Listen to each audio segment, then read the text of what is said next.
그 8주 동안 앞에서 뭘 했는가 살펴보니까 일단 말씀 묵상의 능력이 어떤 것인가 첫 번째 설교했고요. 그 다음이 가장 어려운 게 자녀들요. 부모들 자식 키우기 어려운데 자녀를 노엽게 하지 말라.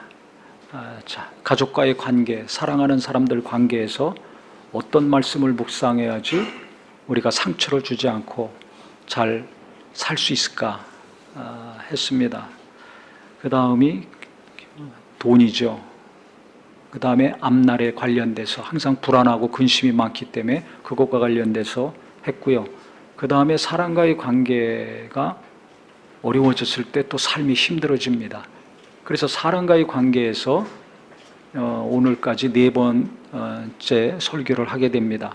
그 첫 번째는 상처를 주고 받는 것에 대해서 다뤘죠. 내가 상처를 주는지 모르고 계속 상처를 주고 있다면 어떻게 됩니까? 짐승같이 사는 거 아닙니까? 깨달아야 되는데 깨닫지 못하는 것이 짐승 같다고 성경에 있는데, 그래서 깨달아야 될 것이고 또 내가 상처받았을 때 어떻게 해야 될 것인가. 그 다음은 우리가 살다 보면 열등감이 생길 때가 있습니다. 사람과 비교하면서 내가 열심히 하건 열심히 안 하건 잘하건 못하건 누군가를 항상 의식하게 되고 누군가와 비교가 되잖아요. 거기서 오는 또 어려움과 고통들이 있습니다. 그 문제를 다뤘고, 그 다음에는 궁일이 여기는 것, 공감하는 걸 다뤘죠, 지난주에. 그래서 지난주에 한 시간 동안 사시면서 가족들 간에 또 일터에서 일하는 동료들 간에 공감을 좀 하려고 노력하셨습니까? 공감이 중요합니다. 같이 울고 같이 웃어야 되는데 이 공감이 안 되면 대화가 안 되고 답답한 사람 되는 거죠. 그래서 상대방을 이해하고 마음을 알아주는 거, 이게 중요합니다. 그러려면 섬기는 정신, 섬기는 마음으로 대하고 불쌍히 여기는 주님의 마음으로 대할 때 이 공감 능력이 커진다는 걸 우리가 배웠습니다. 그런데요, 제가 그 설교를 준비하면서 다 우리가 어려운 거 아닙니까? 물질이라든지 자녀라든지 가족과의 관계, 이웃과의 관계, 그 다음에 진로에 대한 문제, 이것 때문에 어려워서 묻는 기도와 어떤 말씀을 묵상해야 되는가 설교를 했는데요. 이렇게 좀 수동적으로 방어적으로가 아니라 그러면 능동적으로 적극적으로 어떻게 하면 사람과의 관계가 어려워지지 않을까? 어떻게 하면 우리가 좋은 관계, 행복한 관계 가운데서 일하고 살 수 있을까? 이 생각을 하게 됐습니다. 그러면서 제가 최근에 신방하면서 직접 보고 체험한 아주 너무 인상적인 장면들이 떠올랐습니다. 그래서 오늘 본문이요, 의인의 입은 생명의 샘이라도 악인의 입은 독을 머금었느니라고 했습니다. 내 입에서 생명의 말이 나가야 되는가, 아니면 사람을 죽이는, 영혼을 죽이고 의지도 죽이고 의욕도 죽이는 말이 나가야 되는가? 당연히 생명의 말이 나가야 되겠죠. 자식도 살리고 남편도 살리고 아내도 살리고 교인도 살리고 같이 일하는 동료들도 살리는 사람이 돼야 되지 않습니까? 우리가 누군가를 기도하고 전도하려고 하지 않습니까? 그 사람이 예수 믿고 구원받으려면 어떻게 돼요? 내가 하는 말이 중요합니다. 그래서 어떤 말을 해야 되는가? 공감을 하고 섬기고 궁일이 여기고 용서하고 이해하고 하는 것들이 다 사랑을 할 때 이루어지죠. 내가 너희를 사랑한 것처럼 서로 사랑해라. 하나님 사랑, 그 다음에 이웃과의 관계는 사랑인데 여기에는 많은 것들이 포함이 되어 있습니다. 그런데 기도하고 용서도 하고 이해도 하고 공감하고 불쌍히 여기고 섬기고 하면서 아주 중요한 것을 하나님이 깨닫게 하셨어요. 그게 뭐냐면 칭찬하고 인정해 주는 겁니다. 칭찬은 고래도 춤추게 한다는 책이 오래전에 나와서 유행했는데요. 제가 이것을 아주 깊이 너무 하나님이 깨닫게 하셨어요. 멀리 지방에서 근무하고 있는 우리 교회 교인이 있어가지고 신방을 갔습니다. 가서 신방을 하는데 이제 아내도 왔죠. 같이 서울에서 와서 부부가 같이 신방을 받는데요. 이렇게 대화를 하다 보니까 이분이 그 아내 말도 그래요. 기도를 못한대요. 자기 말도 그렇고. 기도를 하면 5분, 노력해서 열심히 하면 한 10분 정도 하는 거예요. 그러니까 아내는 그게 너무 답답하죠. 아니 자기처럼 1시간이건 2시간이건 3시간이건 하든지 그 정도도 안 되면 30분, 1시간 정도는 할 수 있어야 되는데 기도를 못 하는 거예요. 또 성경 보는 것도 겨우겨우 이렇게 보는 거죠. 그러니까 영적인 게 답답한 거예요. 그러니까 믿음이 좋지 않다라고 생각을 하는 거죠. 그러니까 그게 아내에게는 기도의 제목이고 근심거리고 답답하고 염려거리가 되는 거죠.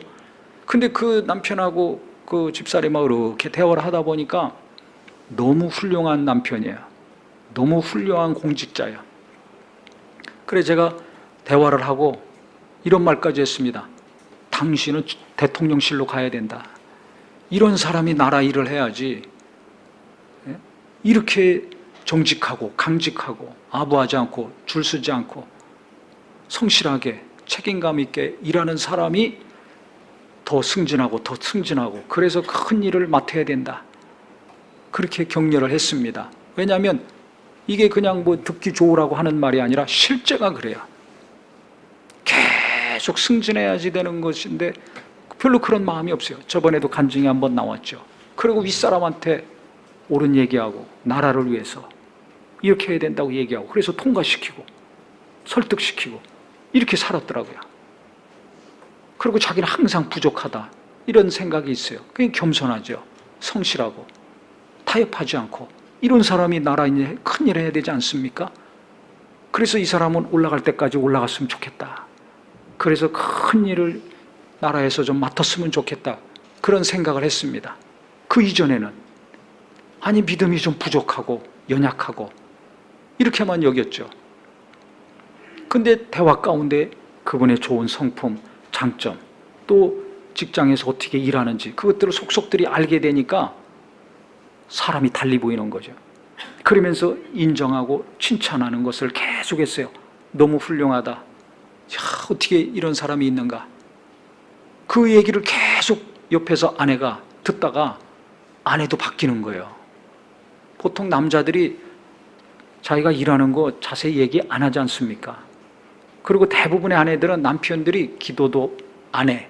성경도 안 봐. 틈만 나면 텔레비나 보고 있어. 그래서 믿음이 부족해.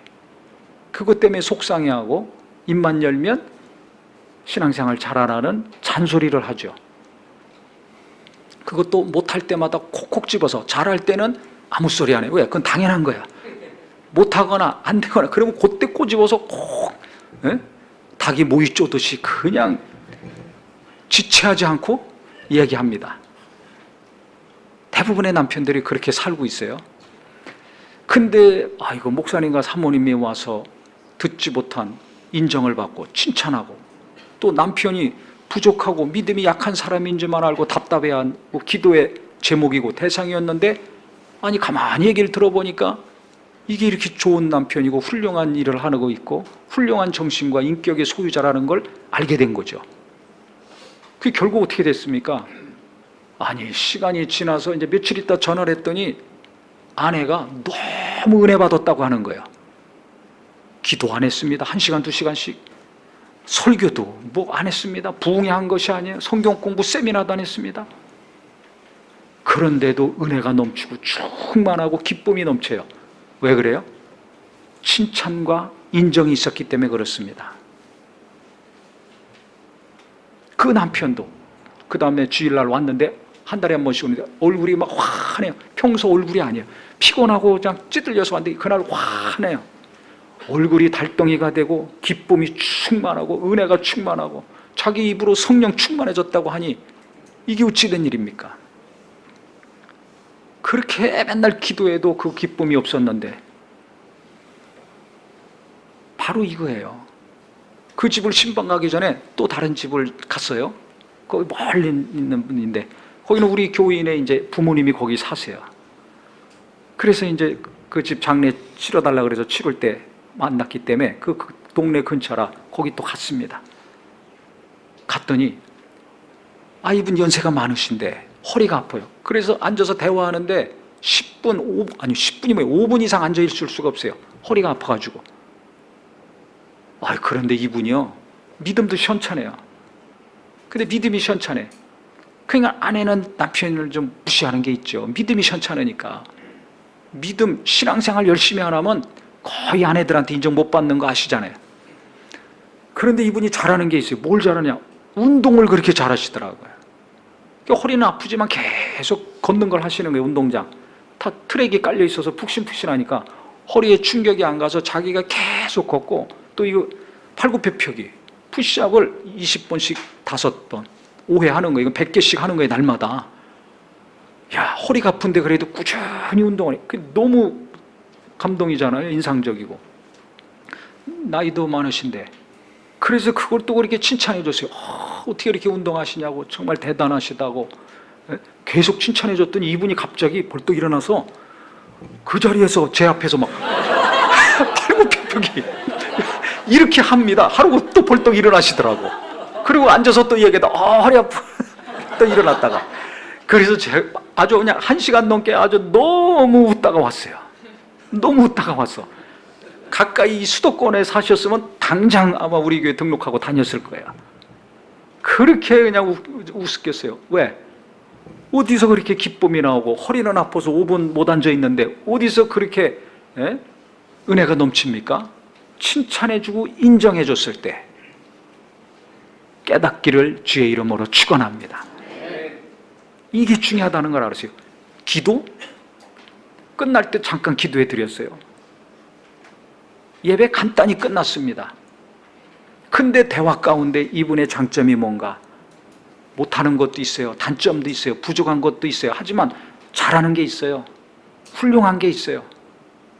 그것을 발견하고 그것을 콕 집어서 인정해주고 칭찬해줬을 때, 아이고, 허리 아픈 분이 벌떡 일어나서 팔굽혀펴기를 그 자리에서 하시더라고요. 그리고 얼마나 기분이 좋은 거예요. 그러면 관계가 좋아지죠. 그러니까 하나님 말씀을 전하던, 권면의 말을 하던, 무슨 말을 하든지 잘 먹혀 들어갈 수 있는 거죠. 여기 성경에 보시면 주보에 나와 있죠. 잠언 10장 20절 21절에 보면 의인의 혀는 순은과 같다 그랬습니다. 아주 순은과 같이 값비싸다는 거죠. 의인의 입술은 또한 여러 사람을 교육한다 그랬어요.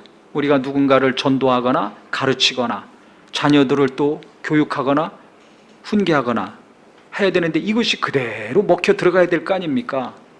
하나님 말씀을 가르치면 그 말씀이 은혜가 되고 인성에 도움이 되고 사회생활, 가정생활, 직장생활에 교훈이 되는 말을 얘기하면 그대로 들려야 될 거 아닙니까?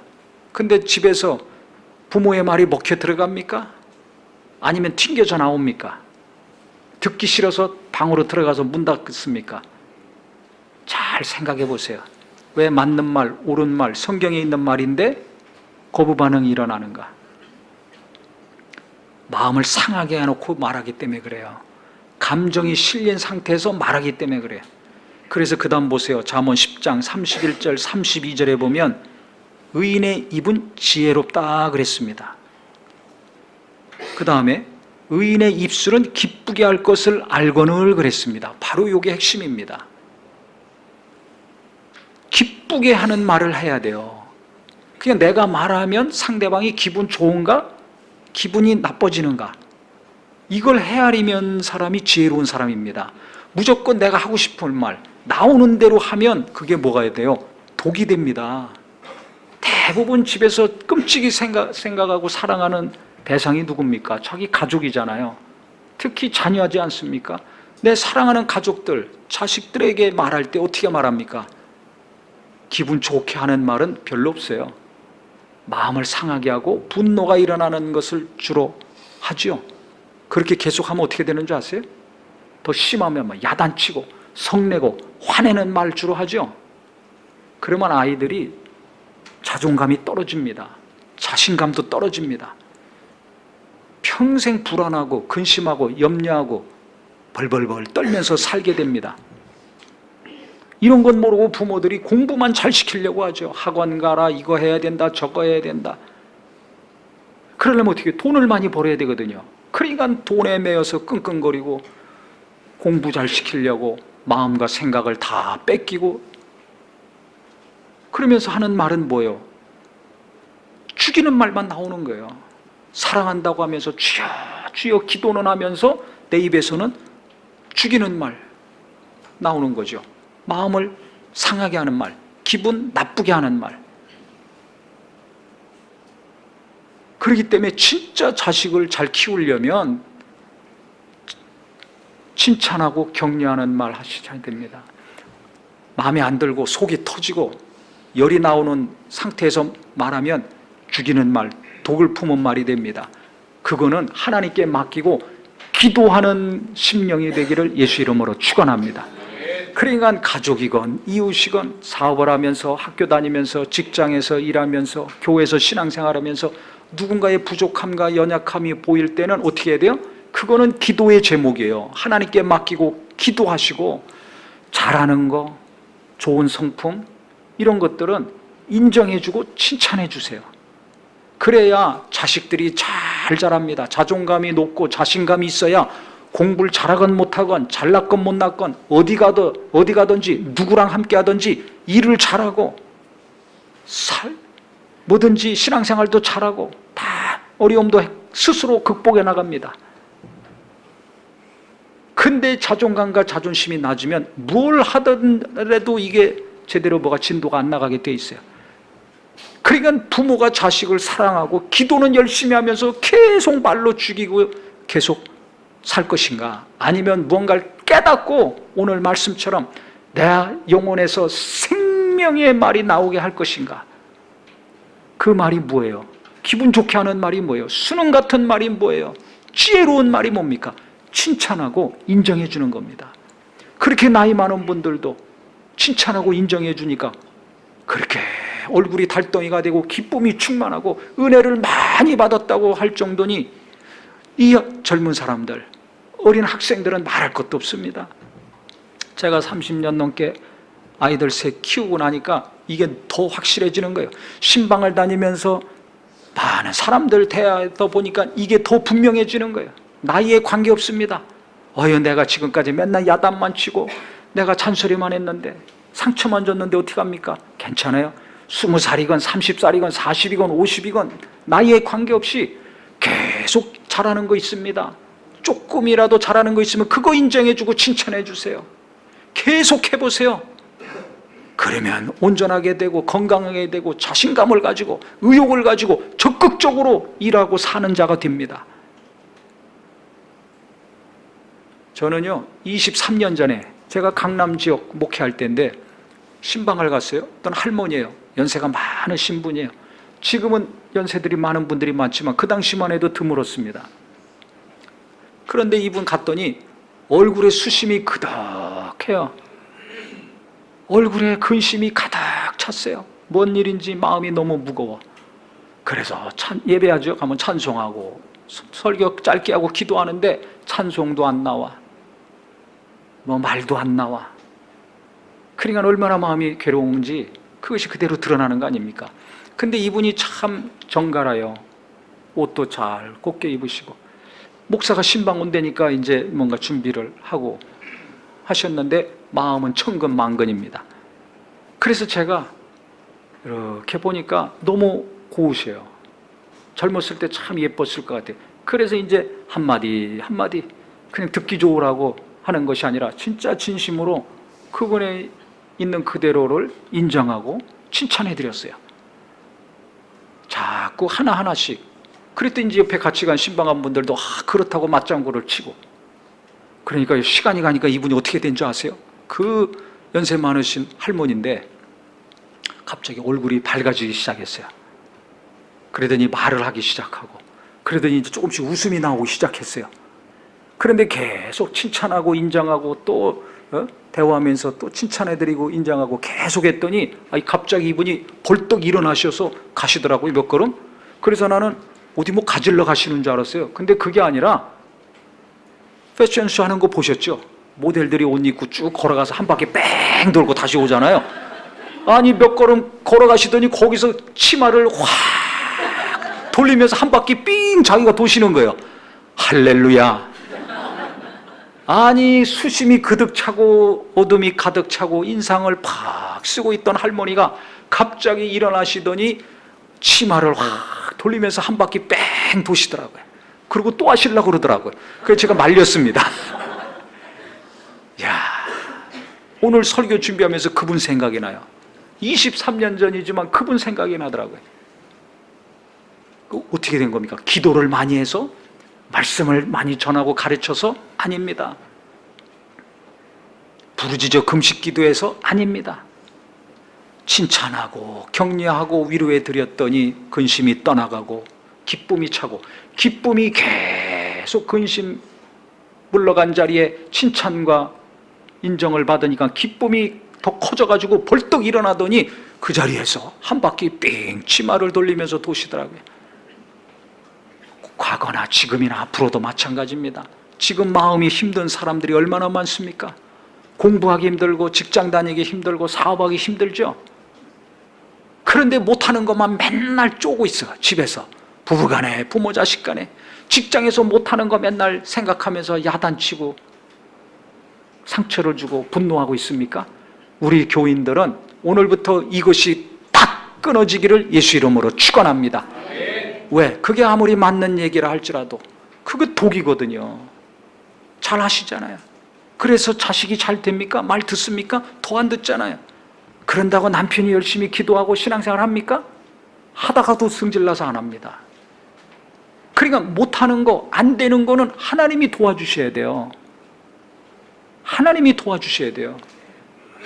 그래서 깨달아야 됩니다. 주님, 깨닫고 돌이키게 해주시옵소서. 깨닫고 공부 열심히 하게 해주세요. 깨닫고 기도하게 해주세요. 깨닫고 예배하게 하여 주시옵소서.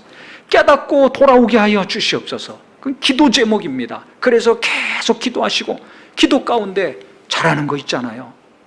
특히 학생들, 청년들, 우리 교회 이 청년 일부 20대 학생들 계속 모이고 자기들이 알아서 열심히 신앙생활하고 봉사하고 이렇게 하는 거 보면서 참 너무 감사하고 기특하죠. 그러면 이 청년들이 어떻게 해서 저렇게 되는 줄 아세요? 어떻게 해서 저렇게 됐는가? 교회 오면 인정해 주거든요. 인정을 받고 칭찬을 받아요. 작은 거 하나라도 인정하고 칭찬해 주니까 교회 오는 게 기분 좋은 거예요. 봉사하는 게 기쁜 겁니다. 의인의 입술은 기쁘게 할 것을 안다고 했잖아요. 칭찬해주고 인정해주니까 열심히 신앙생활도 하고 봉사도 하는 겁니다. 세상에 나가면 인정 안 해주고 무슨 칭찬이에요. 무시당하고 집에서도 무시당하고 인정 안 해주는 부모들이 얼마나 많습니까? 근데 교회 오면 인정을 받고 칭찬해주니까 기뻐하고 환영해주니까 마음 문이 활짝 열리죠. 그러니까 교회도 나오고 말씀도 듣고 모임도 하고 자발적으로 알아서 하는 거예요. 봉사도 하고. 얼마나 감사합니까? 이와 같은 역사가 가정에서 이루어지기를 예수 이름으로 축원합니다. 일터에서도 이루어지기를 예수 이름으로 축원합니다. 내가 직위가 높다고, 내가 월급 준다고 함부로 대하고 말하지 마세요. 이게 미련한 겁니다. 지혜로운 사람은 독일 품은 말을 하지 않습니다. 그 사람 살리는 말을 합니다. 아무리 못한다 할지라도 잘하는 거 있어요. 좋은 성품이 있어요. 그거 인정해주고 칭찬해 보세요. 나하고 관계가 좋아지죠. 나하고 관계가 좋아지면 같이 일 열심히 합니다. 더 열심히 합니다. 기쁨으로 합니다. 그래야 능률도 오르고 사업도 잘 되고 일이 잘 돌아갈 거 아닙니까?